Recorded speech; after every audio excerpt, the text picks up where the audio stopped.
Now, for Linux to run on the IBM PaaS Systems environment, we need some extra configurations, right? Well, if you were thinking that, you read my mind. The changes aren't significant, but for the Linux operating system to interact with the IBM Power Systems environment, IBM releases packages called Service and Productivity Tools. These packages include additional Power-specific functionality for cluster environments, serviceability, and RAS for the Linux on Power environment. We have packages for CentOS, RHEL, SUSE Linux Enterprise Server, Ubuntu, and even Fedora.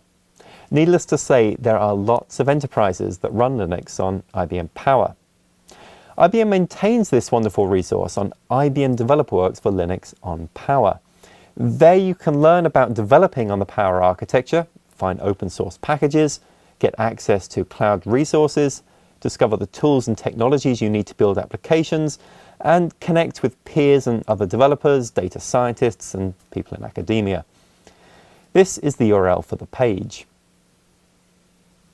The IBM Software Development Kit for Linux on Power, the SDK, is a diverse set of tools that are available to enhance the porting, optimizing, analyzing, and tuning of applications and libraries for Linux on Power.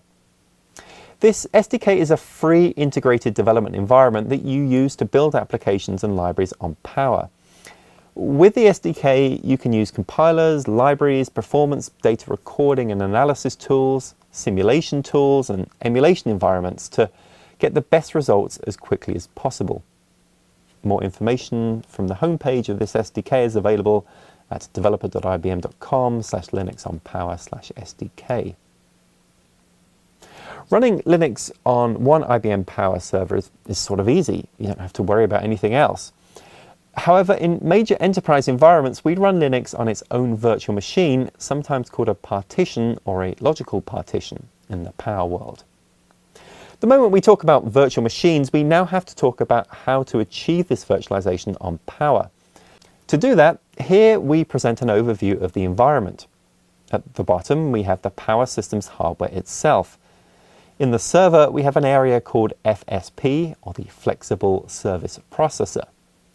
This SFP holds firmware that provides diagnostics, initialization, configuration, runtime error detection, error correction, and so forth. More importantly, we can now connect to these FSPs to a new management dashboard that we call the HMC, or Hardware Management Console. On top of this, we have the data area of the system, where we can set up a hypervisor which can virtualize this environment. Luckily, a lot of the Power Systems servers come with a hypervisor already installed. This hypervisor is called Power VM. You can also use other Power servers without Power VM, but that's a topic for another day. Now that we've virtualized the environment and have an out-of-band management connection to the server via the HMC, we're ready to install Linux as a virtual machine on this environment. This stack is quite similar no matter what your vendor's servers are that you're using. Hopefully now the Power Systems environment makes sense to you. Now you might be thinking, okay, what if I want to use the server hardware because I like how many processors and how much memory I can get, but I don't want to use Power VM? Well, the answer is it is possible.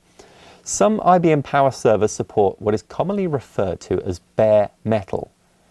This is accomplished by turning off the Power hypervisor and replacing it with an Open Power Abstraction Layer, or OPAL.